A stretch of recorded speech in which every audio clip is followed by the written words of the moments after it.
Hello, this is Ram and आप एक तरह से कह सकते हैं ये जो फाउंडेशन कोर्स है या जो इसमें इस चैनल पे जो भी फाउंडेशन क्लासेस चलेंगी, ये फाउंडेशन क्लासेस दोनों कंबाइन है। मींस आपको यहाँ से आईआईटी, नीट, इसके साथ साथ आपका जो भी 11th-12th का फाउंडेशन है वो आपको कंप्लीट होगा। क्लियर है?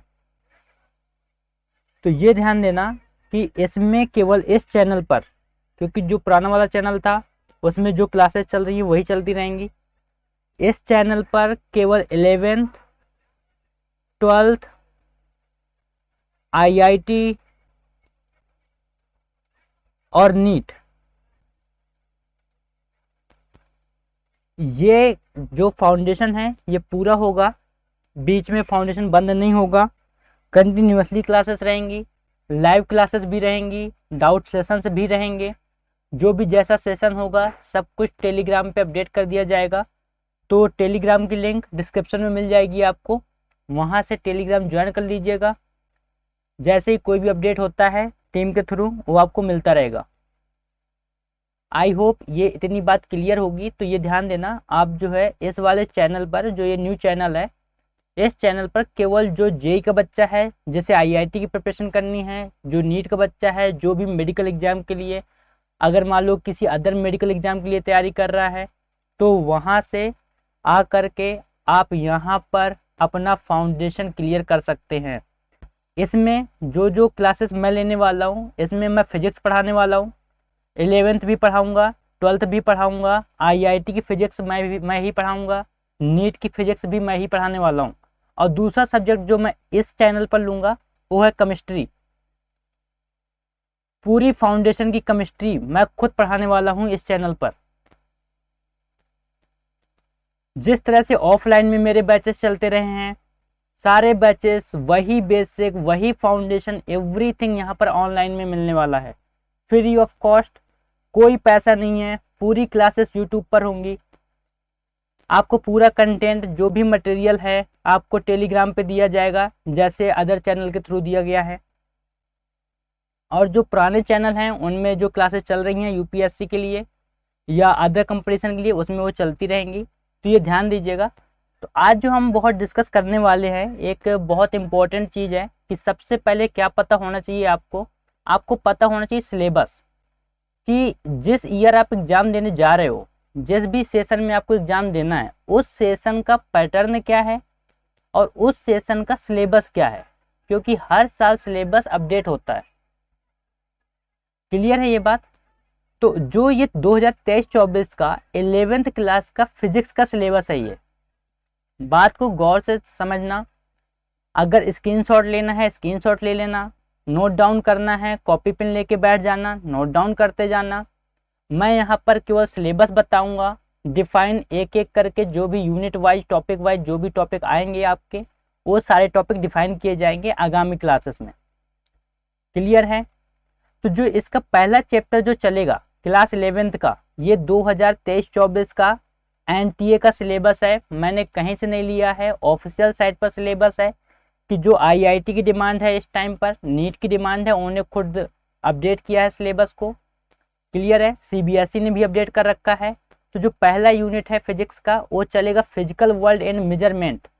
यानी कि जो भी आपके सारे टॉपिक्स हैं, चाहे वो आपका एरर से रिलेटेड हो, चाहे वो आपके बेसिक फंडामेंटल जितनी भी यूनिट्स हैं, जो सेवंस हैं, जो फिजिकल वर्ल्ड है पूरा, कुल मिलाकर के इस चैप्टर के अंदर आपके फिजिक्स का इंट्रोडक्शन चलने वाला है। क्या चलेगा? फिजिक्स का इंट्रोडक्शन, कि फिजिक्स है क्या, क्या क्या बातें हैं फिजिक्स के अंदर, दुनिया में मेजरमेंट के लिए कौन कौन से आपके पास इक्विपमेंट हैं, उनकी प्रिसीजन वैल्यू क्या है, उनकी एक्यूरेसी कैसी है, उनमें एरर कितना है, ये सारी चीज़ें। क्लियर है? आप चैप्टर 2 को इसका सब यूनिट मान सकते हैं, जो चैप्टर पहला है यूनिट एंड मेजरमेंट्स का। कि इसमें क्या क्या पढ़ना है? तो पहला पढ़ना है नीड फॉर मेजरमेंट्स, कि आखिर हमें मेजरमेंट की नीड क्यों है, हम क्या नापना चाह रहे हैं। कि अगर देखा जाए तो आज हमारे पास कोई ऐसी चीज़ नहीं जिसकी हमारे पास मेजरमेंट ना हो। यानी कि अगर मैं एक बात करूं कहूँ तो यहाँ से लेके यानी अर्थ के सेंटर से लेकर के सन तक की मेजरमेंट हम लोगों के पास है। पूरी मिल्की वेज की मेजरमेंट हम लोगों के पास है। अगर हम लोग को एक कॉइन की मेजरमेंट करनी होती है तो हमारे पास एक कॉइन की भी मेजरमेंट है, उसका रेडियस भी हमें पता होता है। अगर हमें मान लो किसी भी रॉड का मेजरमेंट करना है, किसी भी मान लो कोई प्लेट है उसकी मेजरमेंट करनी है, तो एवरीथिंग की मेजरमेंट हम लोगों के पास है आज के टाइम पर। तो आखिर हमें मेजरमेंट की नीड क्यों है, जो चैप्टर का कहना है। दूसरा जो चलने वाला है इसमें सब यूनिट चलेगी, वो चलेगी यूनिट्स ऑफ मेजरमेंट। यानी कि हमें लेंथ मेजर करनी है तो भाई हमें मीटर लिखना है, एमकेएस वैल्यू होगी उसकी, है ना। सेंटीमीटर सीजीएस सिस्टम की वैल्यू होगी उसकी। क्लियर है। सिस्टम ऑफ यूनिट्स हम पढ़ेंगे, तीनों सिस्टम को एलिब्रेट करेंगे, चाहे वो एमकेएस हो जैसे एसआई सिस्टम भी बोला जाता है, चाहे आपका सीजीएस सिस्टम हो, चाहे वो आपका एफपीएस सिस्टम हो। क्लियर है। तो इसमें सिस्टम ऑफ यूनिट्स जो तीनों यूनिट्स के सिस्टम है वो सारे पढ़ेंगे। फिर उसके अंदर हम क्या पढ़ने वाले हैं, एसआई यूनिट पढ़ने वाले हैं। फिर उसके बाद फंडामेंटल एंड ड्राइव्ड यूनिट्स पढ़ने वाले हैं कि हमारे पास जो 7 फंडामेंटल हैं। उसके बाद हम जितनी भी हमारे पास वैल्यूज हैं या जितनी भी मेजरमेंट की चीज़ें हैं उनमें हम ड्राइव जो है यूनिट्स कैसे निकालें। सपोज करो हमें क्या करना है, हमें किसी का एरिया निकालना है। अब हमें एरिया की जो है यूनिट बतानी है। हमारे पास केवल क्या फंडामेंटल यूनिट है लेंथ की, कि भाई फंडामेंटल यूनिट है लेंथ की कि हमारे पास मीटर है। अब हमें क्या बताना है, एरिया का यूनिट बताना है। तो जो एरिया का यूनिट होगा ना वो आपका फंडामेंटल यूनिट नहीं हो सकता, ये ध्यान देना। यानी वो फंडामेंटल यूनिट कभी नहीं होगा। तो कैसा यूनिट होगा, वो ड्राइव्ड यूनिट होगा। मीन्स हम लेंथ की जो आपकी मेजरमेंट की यूनिट है उसको लेकर के हम इसकी यूनिट को ड्राइव करेंगे। क्लियर है। फिर हम मास एंड टाइम पढ़ेंगे, मेजरमेंट पढ़ेंगे मास एंड टाइम का। Accuracy and precision measuring instrument पढ़ेंगे। एरर्स इन मेजरमेंट पढ़ेंगे कि आखिर मेरा जो है मेजरमेंट में एरर कहाँ कहाँ पर होती हैं, उन्हें फाइंड कैसे करना है, कितनी टाइप की एरर होती है। क्लियर है। सिग्निफिकेंट फिगर पढ़ेंगे कि अगर मान लो कोई बहुत ज़्यादा वैल्यू डेसिमल में आ रही है तो हमें उसकी एक सिग्निफिकेंट वैल्यू देनी है। क्लियर है कि हम इस वैल्यू को कितना मान लें। क्लियर है ये बात। जो फिर नेक्स्ट सब यूनिट आएगी उसमें आएगी डायमेंशन ऑफ फिजिकल क्वांटिटीज, कि जो फिजिकल क्वांटिटीज हैं उनकी डायमेंशंस। फिर dimensional analysis and its application. तो हम एप्लीकेशन पे ज़्यादा फोकस करेंगे। इस टाइम पे आईआईटी के जो सवाल आ रहे हैं, मैंने कई सालों में ये बात ऑब्जर्व की है कि आईआईटी इस टाइम पर ऑब्जर्वेशन एंड एनालिसिस पर ज़्यादा क्वेश्चन दे रहा है। ये ध्यान दे के चलना, आईआईटी इस टाइम पर एप्लीकेशन पे बहुत सवाल दे रहा है। तो हर चैप्टर की एप्लीकेशन को हम बहुत ज़्यादा समझने की कोशिश करेंगे ताकि आईआईटी में आने वाला जो सवाल है चाहे वो मेंस का हो चाहे वो एडवांस का हो। क्लियर है।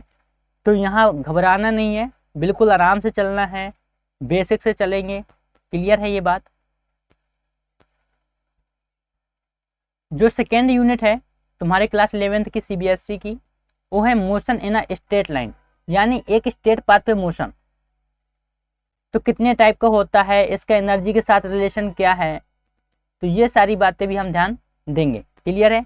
तो फ्रेम ऑफ रेफरेंस, कि हम एक अगर फ्रेम लें, जैसे सपोज करो हमें 2D मोशन देखना है या मान लो लीनियर में 1D मोशन देखना है, हमें मान लो 3D मोशन देखना है, तो हमें एक फ्रेम बनाना होगा कि भाई ये एक्स एक्सेस ये वाई एक्सेस अगर मान लो जेड में भी जा रहा है तो जेड एक्सेस कहाँ पर होगी और इस फ्रेम के अंदर कहाँ कहाँ मोशन हो सकता है। आई होप बात क्लियर होगी।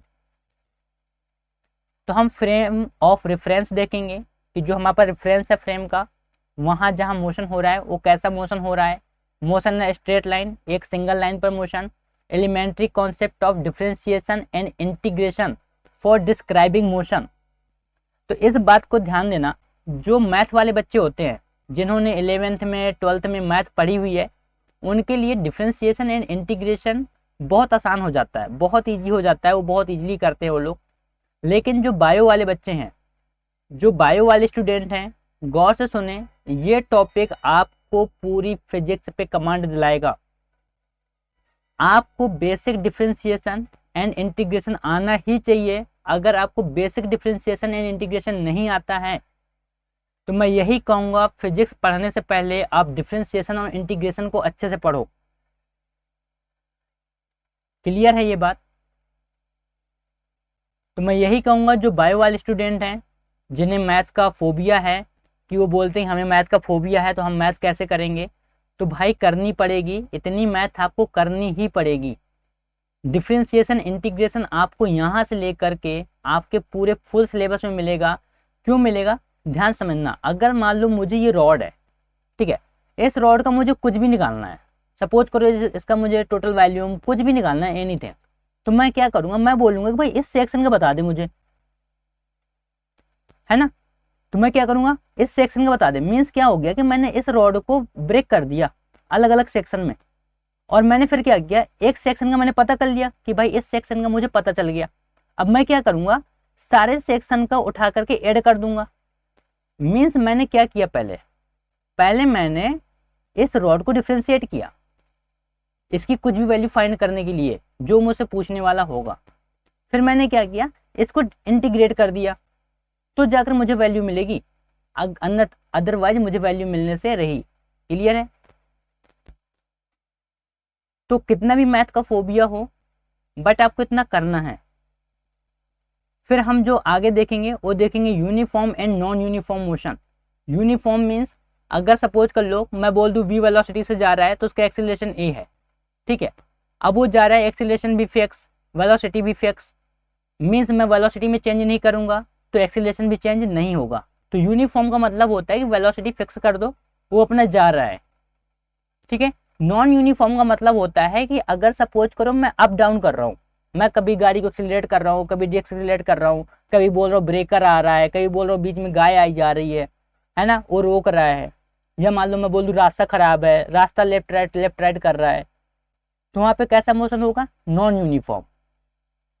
ये बात क्लियर हो गई। तो यूनिफॉर्म एंड नॉन यूनिफॉर्म केवल स्ट्रेट लाइन में ही नहीं पढ़ना है, अगर जब सर्कुलर मोशन की बात आएगी, जब रोटेशनल मोशन की बात आएगी, जब कहीं पर अगर आप देखेंगे कि जहाँ पर पुल वाले कॉन्सेप्ट आते हैं तो वहाँ पर आपको हर एक चीज़ पढ़नी होगी। क्लियर है। जो नेक्स्ट टॉपिक हम करने वाले हैं फिर उसके बाद वो होगा इंस्टेंटेनियस वेलोसिटी। क्या है इंस्टेंटेनियस वेलोसिटी। देन उसके बाद यूनिफॉर्मली एक्सीलरेटेड मोशन, कि एक यूनिफॉर्म एक्सीलरेशन पे चल रही कार है, उसका जो यूनिफॉर्मली एक्सीलरेटेड मोशन है वो कैसा होगा। क्लियर है। देन उसके बाद हम ग्राफ देखेंगे, चाहे वीटी ग्राफ हो, चाहे टीए ग्राफ हो, कोई भी ग्राफ हो। क्लियर है। तो हम सारे ग्राफ देखने वाले हैं। जैसे इसमें दो डिफाइन कर रखे हैं सीबीएसई ने कि आपको वेलोसिटी टाइम ग्राफ देखना है और पोजीशन टाइम ग्राफ देखना है। क्लियर है। तो उसने आइडेंटिफाई कर रखा है, बट हम सारे ग्राफ देखेंगे, चाहे वो किसी एक्सीलरेशन से रिलेटेड ग्राफ हो, चाहे वो वेलोसिटी टाइम ग्राफ हो। क्लियर है। देन हम देखेंगे relation for uniformly accelerated motion, यानी ग्राफिकल ट्रीटमेंट। तो वही बात है, कोई बहुत ज़्यादा अंतर नहीं आने वाला है इस यूनिट और इस यूनिट के अंदर। क्लियर है। तो इन दोनों यूनिट में ये दोनों यूनिट्स जो सब यूनिट हैं इस चैप्टर की वो इंटरलिंक होकर के चलेंगी। क्या बात क्लियर हो रही है। चलिए अब जो आपका नेक्स्ट चैप्टर है चैप्टर 4, वो है मोशन इन अ प्लेन। अभी हम लोग क्या देख रहे थे, motion in a straight line. अब हम कहाँ देखेंगे, एक प्लेन के अंदर मोशन। मीन्स हमारे पास ये है एक प्लेन, यानी x axis, y axis, x dash axis and y dash axis. तो अब इस प्लेन पे कैसा मोशन है, ये सारी चीजें, यानी स्केलर एंड वेक्टर क्वांटिटीज। क्या ये बात क्लियर है। कैसी कैसी क्वांटिटी, स्केलर और वेक्टर। वेक्टर के मीन्स क्या होता है, जिसमें डायरेक्शन भी हो और उसका अमाउंट भी हो, तो होगी कैसी, वेक्टर। स्केलर क्या है, जिसमें डायरेक्शन ना हो। Is it clear, is it clear और नॉट। तो ध्यान देना। फिर हम उसके बाद देखेंगे position and displacement vector, then general vectors and their notations, equality of vectors, multiplication of vectors by a real number, addition and subtraction of vectors, relative velocity देखेंगे हम लोग, यूनिट वेक्टर देखेंगे, resolution of a vector in a plane देखेंगे, फिर हम rectangular components देखेंगे उसके बाद हम देखेंगे scalar and vector product of vectors. Clear है कि आखिर हमें दो स्केलर क्वांटिटी का प्रोडक्ट निकालना है या दो हमें वेक्टर क्वांटिटी का प्रोडक्ट निकालना है, तो उनके फार्मूले क्या हैं, उनका एप्लीकेशन कैसे है। Is it clear. फिर जो हम देखने वाले हैं वो है मोशन इन अ प्लेन। तो cases of uniform velocity and uniform acceleration के केस में हम देखने वाले हैं। फिर प्रोजेक्टाइल मोशन देखने वाले हैं, क्लियर है। उसके बाद हम देखेंगे यूनिफॉर्म सर्कुलर मोशन। तो जितने भी टाइप के मोशन आपके सिलेबस में डिफाइन है, इसी सिलेबस इसी पैटर्न के हिसाब से ही क्लासेस चलनी है। इस वजह से बोल रहा हूँ, ये जो मेरी डेमो क्लास है ये बहुत इंपॉर्टेंट है, इग्नोर मत करना, अदरवाइज आपको सिलेबस समझ में नहीं आएगा मैं कहाँ से क्या पढ़ा रहा हूँ, कैसे पढ़ा रहा हूँ। उसके लिए आपके पास सिलेबस होना बहुत ज़रूरी है। इस वजह से इस सिलेबस को पहले ही मैं आइडेंटिफाई किए दे रहा हूँ। आगे बढ़ें, चलिए। अब जो यूनिट थर्ड है वो है लॉज ऑफ मोशन, यानी कि जो न्यूटन्स के लॉ हैं। ये बस एक बात दिमाग में रख लेना कि जो न्यूटन्स के लॉ ऑफ मोशन है उसके अंदर पूरा का पूरा चैप्टर चलना है, न्यूटन के बाहर चैप्टर नहीं जाने वाला। उसी से सारे इंटरलिंक कॉन्सेप्ट होंगे, उसी से रिलेटेड बातें होंगी, उसी के एप्लीकेशंस होंगे। तो एक बात ध्यान दे लेना, जो न्यूटन्स के 3 लॉ हैं हमें 3 के 3 लॉ पढ़ने हैं। उसके बाद न्यूटन्स के कुछ अदर लॉ हैं जिन्हें हम बाद में पढ़ेंगे, क्लियर है। तो इस चैप्टर के अंदर एक मोटी तौर पे जो आपको बात याद रखनी है वो क्या है कि न्यूटन्स के 3 लॉ पढ़ रहे हैं, क्लियर है। हाँ, तो यहाँ पे इंसेटिव जो है कॉन्सेप्ट ऑफ फोर्स है, इनर्सिया है। इनर्सिया का मतलब होता है अगर कोई चीज़ है मान लो मोशन में है तो वो मोशन में रहना चाहती है, वो अगर स्टेबल है तो स्टेबल रहना चाहती है जब तक उस पर कोई अनदर फोर्स अप्लाई ना किया जाए। और इसी को क्या बोल देते हैं, first law of motion, clear है। तो इनर्सिया क्या है, इनर्सिया एक तरह से आप कह सकते हो पोजीशन है, और उस पर डिपेंड जो लॉ है वो क्या है, न्यूटन का फर्स्ट लॉ है, क्लियर है। फिर हम उसके बाद मोमेंटम एंड न्यूटन का सेकेंड लॉ पढ़ेंगे। तो मोमेंटम कुछ नहीं है, P इक्वल mv के बारे में ही पढ़ना है। मैं इस फार्मूले को ड्राइव भी कराऊंगा, करा के भी दिखाऊंगा, इस फार्मूले को मैं फाइंड भी करूंगा, क्लियर है। पूरा डेरिवेशन कराऊंगा इस फार्मूले का, क्योंकि ये फार्मूला आपको बहुत बहुत हेल्पफुल होने वाला है। ये जितनी भी बेसिक चीजें हैं जिनके दिमाग में IIT और नीट का भूत सवार है, ध्यान से सुन लेना मेरी बात को। ये बेसिक चीजें आपको IIT और नीट क्लियर कराएंगी।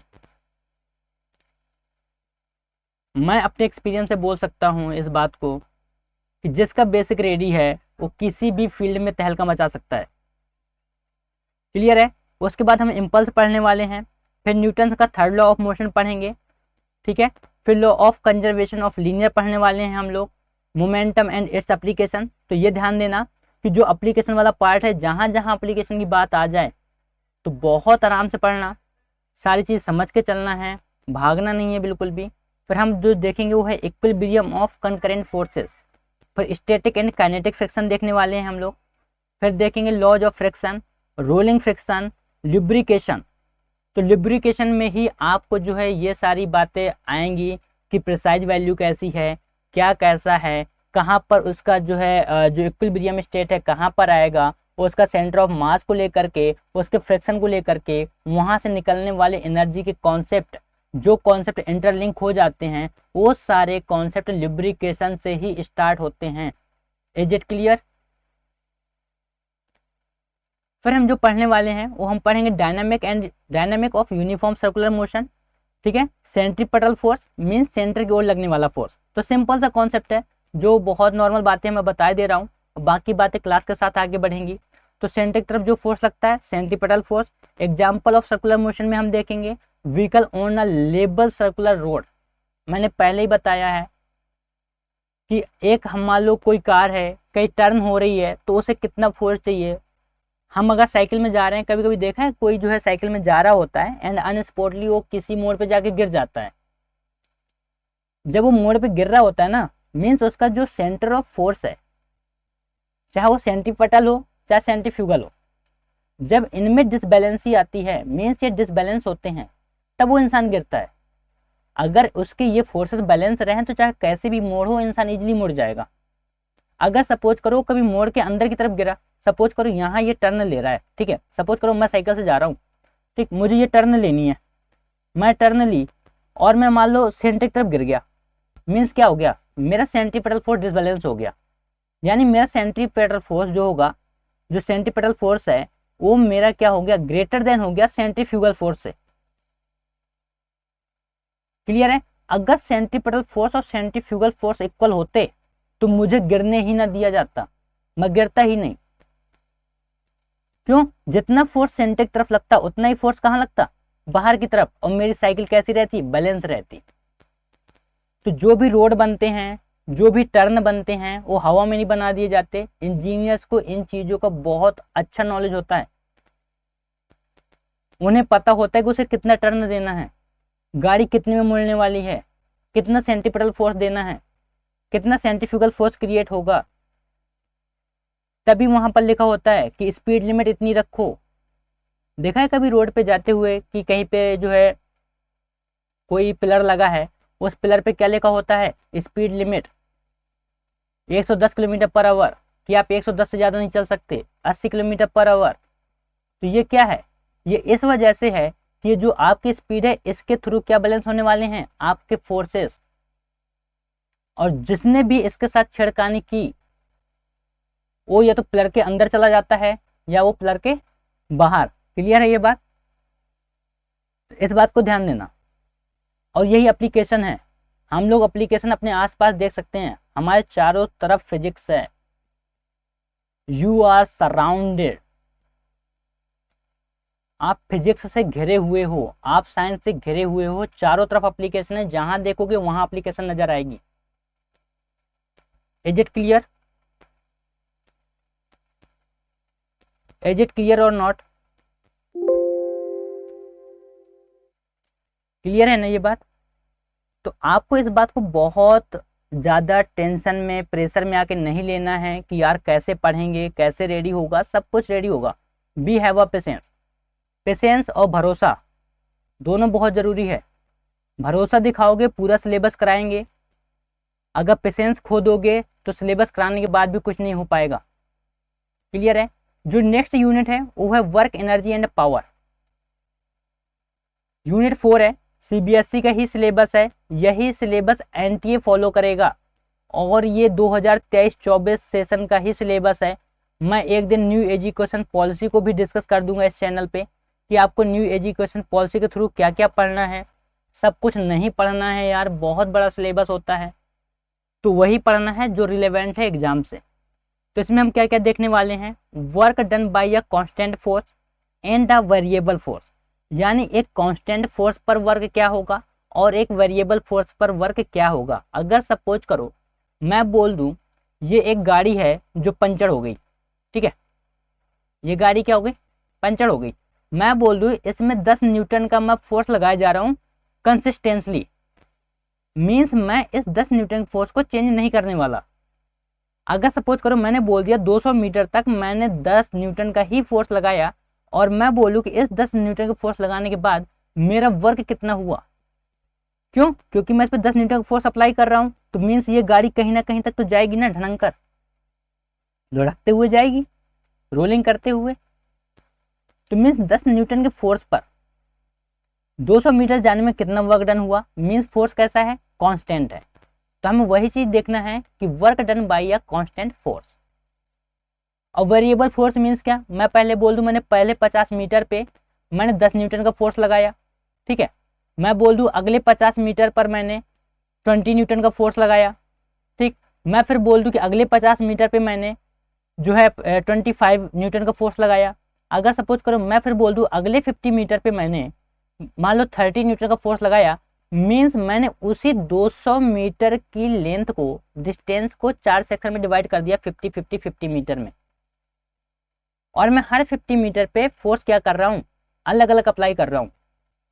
तो ये इसका जो टोटल फोर्स होगा, इसका जो टोटल वर्क होगा वो कितना होगा, मीन्स मैंने इन 4 सेक्शन में जो अलग अलग फोर्स लगाया इसके थ्रू जो एक टोटल वर्क डन है वो कितना हो रहा है।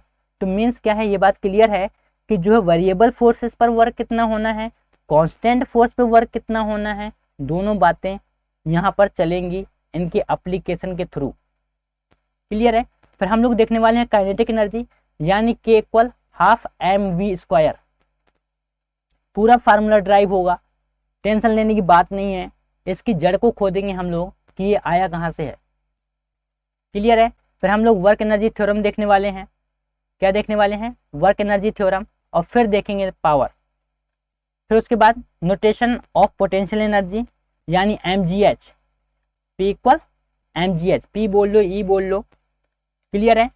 तो ये सारे सिंबल्स जो मैं बोल रहा हूँ नोट डाउन करते जाना, चाहे मैं टेलीग्राम पे एक दिन सिंबल के जो नोट्स हैं वो आपको दे दिए जाएंगे, टेलीग्राम चैनल को ज्वाइन कर लीजिएगा, डिस्क्रिप्शन में लिंक है, नहीं जा करके वहाँ पर सर्च मारिएगा मंजूश्री फाउंडेशन क्लासेस, क्या मारेंगे, मंजूश्री फाउंडेशन क्लासेस करके चैनल है टेलीग्राम पर, वहाँ पर ये सारा मटेरियल आपको अवेलेबल होगा, ठीक है। फिर हम देखने वाले हैं potential energy of a spring, फिर हम देखेंगे कंजर्वेटिव फोर्सेस। अब कंजर्वेटिव में क्या क्या देखना है गौर से समझना, conservation of mechanical energy, mechanical energy का हम कंजर्वेशन कैसे करेंगे। तो देखो अब जहां से भी कंजर्वेशन की बातें आ जाए तो एक बात ये समझ लेना कि जो भी थर्मोडायनामिक्स का मैटर है वो कहीं ना कहीं लिंक होकर चल रहा है। क्यों, फर्स्ट लॉ ऑफ थर्मोडायनामिक्स क्या कहता है, energy can not be created can not be destroyed, clear है। सेकेंड कंडीशन उसकी क्या है कि it forms one state to another, means हम किसी एनर्जी को ना तो डिस्ट्रॉय कर सकते हैं ना हम किसी एनर्जी को बना सकते हैं, बल्कि जो दुनिया के अंदर एनर्जी आई हुई है उसी एनर्जी को हम क्या कर रहे हैं, एक पोजीशन से दूसरी पोजीशन में, वन स्टेज से अनदर स्टेज में कन्वर्ट कर रहे हैं, क्लियर है। अगर सपोज करो मैं अभी बैठा हूं तो मेरे अंदर कैसी है, पोटेंशियल एनर्जी है, मैं बैठा हूं, मैं दौड़ने लग जाऊं, काइनेटिक एनर्जी आ जाएगी, मीन्स जो बैठने में मैं एनर्जी खर्च कर रहा हूं वही एनर्जी मैं वहां कहां खर्च कर रहा हूं, दौड़ने में, क्लियर है। तो हम क्या क्या देखने वाले हैं, काइनेटिक एनर्जी देखेंगे, पोटेंशियल एनर्जी देखेंगे, ठीक है। फिर आता है नॉन कंजर्वेटिव फोर्सेस, फिर आपका आएगा motion in a vertical line, फिर आएगा elastic and in elastic collision in 1 and 2 dimension. ये एक बहुत इंपॉर्टेंट टॉपिक है, यहां से मैंने अभी तक मैक्सिमम सवाल आईआईटी में देखे हैं, elastic and in elastic collision से। और जो मोस्ट ऑफ द स्टूडेंट क्या करते हैं वो ज़्यादा से ज़्यादा काइनेटिक एंड पोटेंशियल एनर्जी को पढ़ने के बाद चैप्टर को छोड़ देते हैं, इस पोर्शन को टच ही नहीं करते। नीट के अंदर यहाँ से काफ़ी सवाल आए हैं, आप पीवाईक्यू उठाइए, मैं एक साथ सारे प्रॉमिस नहीं कर सकता कि मैं पीवाईक्यू भी करा दूंगा, ये भी करा दूंगा, वो भी करा दूंगा, बिल्कुल नहीं। डेली क्लासेस चलेंगी, जो जो होता जाएगा उस बिहाफ पे जो जो हमें लगेगा कि हाँ क्वेश्चंस कराने चाहिए उस बिहाफ पे क्वेश्चन लेकर के आएंगे, क्लियर है। मोस्ट एक्सपेक्टेड क्वेश्चन बनाए जाएंगे, आपको कराए जाएंगे। तो इस टॉपिक को बहुत ध्यान से पढ़ना है, elastic and in elastic collision का, चाहे वो 1 डायमेंशन में हो चाहे वो 2 डायमेंशन में हो, हम लोग कोशिश करेंगे कि 3 डायमेंशन भी पढ़ लें यहीं पर, ताकि आपका एडवांस का जो आईआईटी का है वो भी क्लियर हो जाए। क्योंकि एडवांस में गौर से सुन लेना, वो 1 डायमेंशन और 2 डायमेंशन को बहुत मुश्किल से ही टच करता है, जो भी उसे बात करनी होती है एडवांस के पेपर में वो आईआईटी के पेपर में 3 डायमेंशन पर बात करता है, क्लियर है। नीट वालों के लिए तो ठीक है कि उनका एक ही पेपर होना है, बट आईआईटी वालों के लिए 2 पेपर कंपलसरी हैं कि अगर बहुत अच्छा करना है आईआईटी की फील्ड में तो एडवांस निकालना बहुत ज़्यादा कंपलसरी हो जाता है। इज इट क्लियर और नॉट। अब देखिए जो अगली यूनिट है 5वीं यूनिट, वो है आपका motion of system of particles and rigid body. Clear है कि एक पार्टिकल का जो मोशन है सिस्टम के अंदर वो कैसा है और रिगिड बॉडी में इसके क्या क्या कॉन्सेप्ट्स हैं। Then system of particles and rotational motion, तो ध्यान देना सिस्टम ऑफ पार्टिकल देखने हैं, उसके बाद रोटेशनल मोशन देखना है, क्लियर है ये बात। Centre of mass of a 2 particle system, momentum conservation and centre of mass motion. Then हमें देखना है centre of mass of rigid body, centre of mass of a uniform rod, momentum of a force, torque देखेंगे, angular momentum देखेंगे, law of conservation of angular momentum देखेंगे and its application. तो मैंने फिर से बोला जहां जहां एप्लीकेशन है अंडरलाइन कर लो, घोट के पी जाना है, जहां जहां एप्लीकेशन है छोड़ना नहीं है, सारे क्वेश्चन एप्लीकेशन से हैं, आप कई सालों के पेपर उठा के देख लो। मैं बार बार बोल रहा हूं, अपने एक्सपीरियंस से बता रहा हूं मैं ये बात, हर पेपर एप्लीकेशन पे डिपेंड होता जा रहा है। थ्योरी सबको पता है, एप्लीकेशन में हर स्टूडेंट मात खाता है। क्लियर है। जो हम नेक्स्ट देखेंगे वो है इक्विलिब्रियम ऑफ रिगिड बॉडीज। फिर उसके बाद rigid bodies of rotation and equation of rotational motion. तो जो रोटेशनल मोशन की इक्वेशंस हैं सारी ड्राइव कराई जाएंगी। पहले हम लोग ड्राइव करके देखेंगे ताकि आप लोगों को न्यूमेरिकल में प्रॉब्लम ना हो। अगर फार्मूला ड्राइव नहीं होता है तभी जा करके किसी भी स्टूडेंट को न्यूमेरिकल में प्रॉब्लम आती है। अगर उसे फार्मूला का डेरिवेशन पता है तो इजीली न्यूमेरिकल करता है, इजीली एप्लीकेशन उसकी होती है। इज इट क्लियर और नॉट? देन हम देखने वाले हैं comparison of linear and rotational motion. ठीक है, फिर हम देखेंगे moment of inertia, then radius of gyration, then उसके बाद values of moments of inertia for simple geometrical objects. यानी इसमें उसने कहा है नो डेरिवेशन, मीन्स हमें केवल इसका फार्मूला देखना है, एप्लीकेशन देखना है। क्लियर है? एप्लीकेशन के बाद हमें क्या देखना है, उसके बाद हमें उसके न्यूमेरिकल्स देखने हैं। क्या देखने हैं? न्यूमेरिकल्स। तो जो भी बच्चा 11th में है उन्हें इस वाले यूनिट की डेरिवेशन करने की नीड नहीं है। यानी उसे मोमेंट ऑफ इनर्शिया का डेरिवेशन करने की नीड नहीं है, रेडियस ऑफ जायरेशन की नहीं है, values of moments of inertia for simple geometrical objects की नहीं है। तो ये जो टॉपिक्स हैं आप इनके डेरिवेशन स्किप कर सकते हो। ये मैं नहीं बोल रहा, ये आपका सिलेबस बोल रहा है। क्लियर है? चलो अब बात आती है जो अगला आपका चैप्टर है वो है ग्रेविटेशन। क्या है? ग्रेविटेशन। तो यहाँ पर हम क्या क्या पढ़ना है, Kepler's laws of planetary motion पढ़ना है, यूनिवर्सल लॉ ऑफ ग्रेविटेशन पढ़ना है, एक्सीलरेशन ड्यू टू ग्रेविटी पढ़ना है, and it's variation with altitude and depth. दोनों बातों को गौर से समझना। यहाँ पर मैं थोड़ा सा डिफाइन कर देता हूँ इस चीज़ को ताकि आपको बाद में दिक्कत ना हो मेरी क्लास के साथ। क्लियर है? अगर किसी को मेरे पढ़ाने की स्पीड तेज लगे तो कमेंट बॉक्स में बता देना। अगर किसी को कोई टॉपिक समझ में नहीं आ रहा, किसी पॉइंट पे समझ में नहीं आया है तो आप मेंशन कर सकते हो, टाइमिंग को टैग कर सकते हो कि कहाँ पर आपको समझ में नहीं आया। मैं हमेशा कोशिश करूँगा कि आपको रिप्लाई कर सकूँ, या डाउट सेशन में मैं आपके सारे डाउट्स जो मुझे कमेंट बॉक्स में मिलेंगे मैं उनके बिहाफ पर डाउट सेशंस लेके आऊँगा कि मुझे ये डाउट्स मिले हैं और आपको वो डाउट्स क्लियर कराए जाएंगे। क्लियर है? देन उसके बाद gravitational potential energy and gravitational potential. ये बात समझ में आई? Escape speed and orbital velocity of a satellite.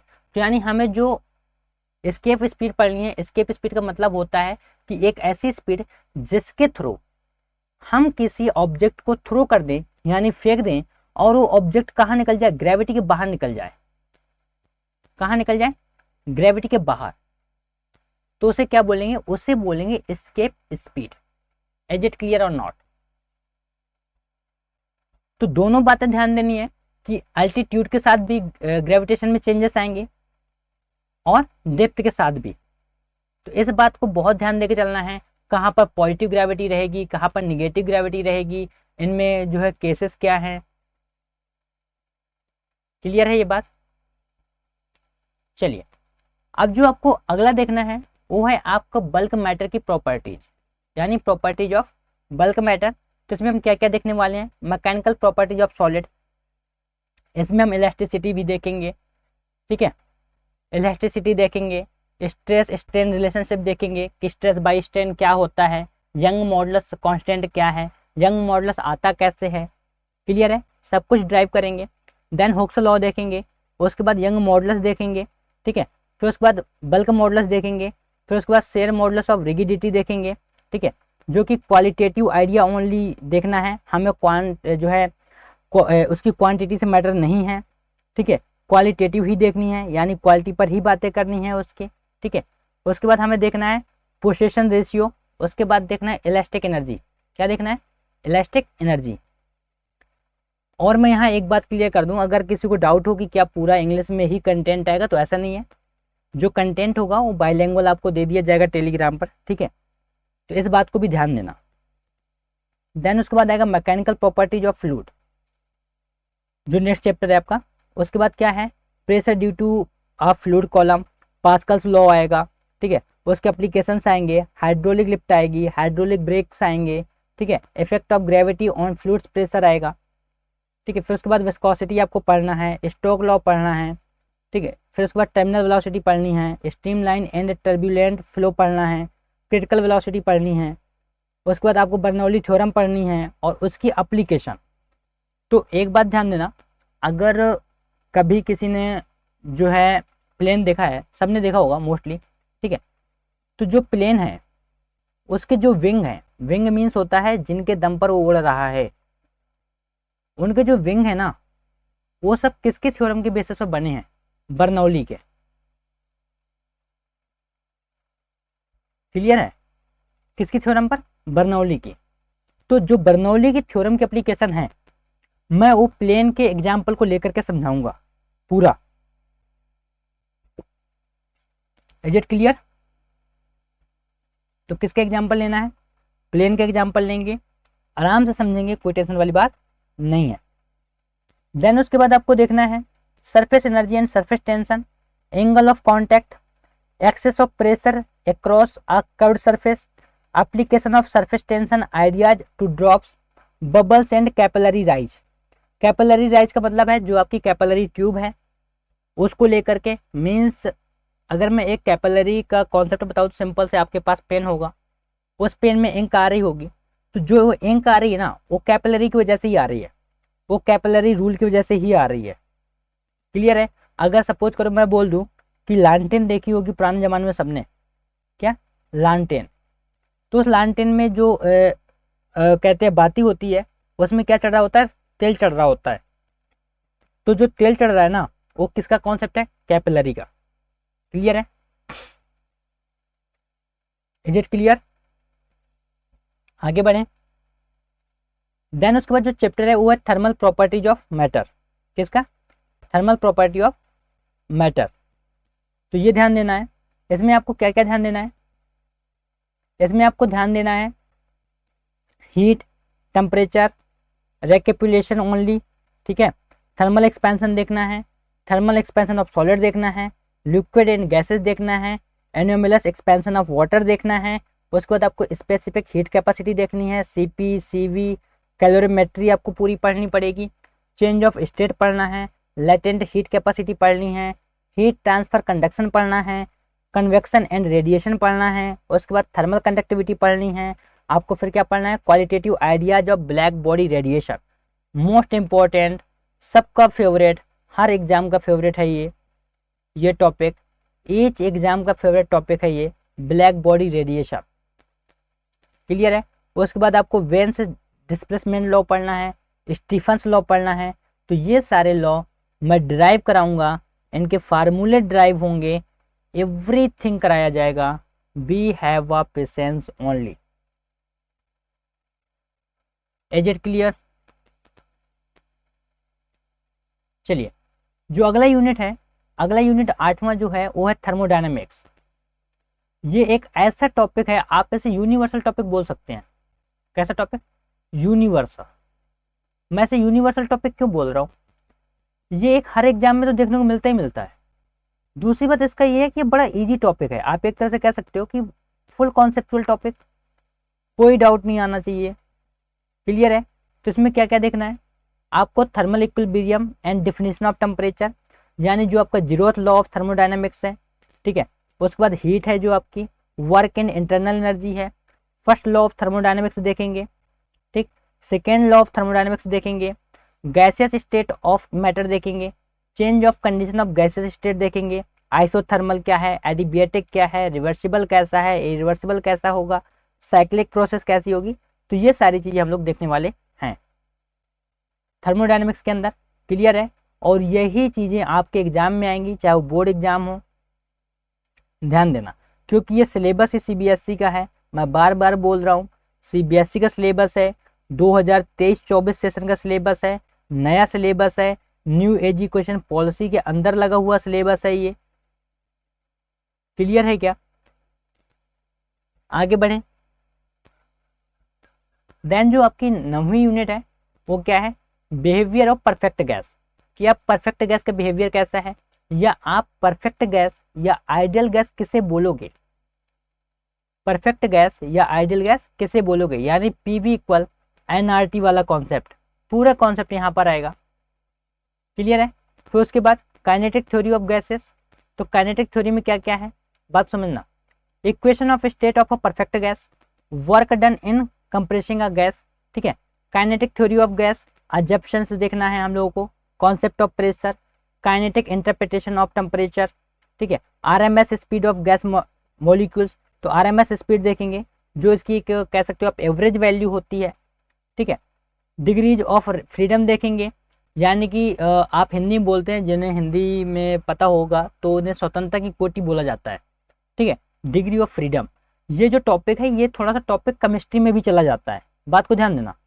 ये टॉपिक हम फिजिक्स में तो पढ़ ही रहे हैं, ये टॉपिक हम केमिस्ट्री में भी पढ़ेंगे। क्लियर है। तो लॉ ऑफ इक्विपोजिशन ऑफ एनर्जी देखना है हम लोगों को, ठीक। स्टेटमेंट देखना है केवल, ये सिलेबस में डिफाइन है। And application to specific heat capacities of gases, यानी स्पेसिफिक हीट को देखना है हम लोगों को। Concept of mean free path and Avogadro number. Clear है। क्या एवोगाड्रो नंबर, जैसे बोलते हैं एन ए। क्लियर है।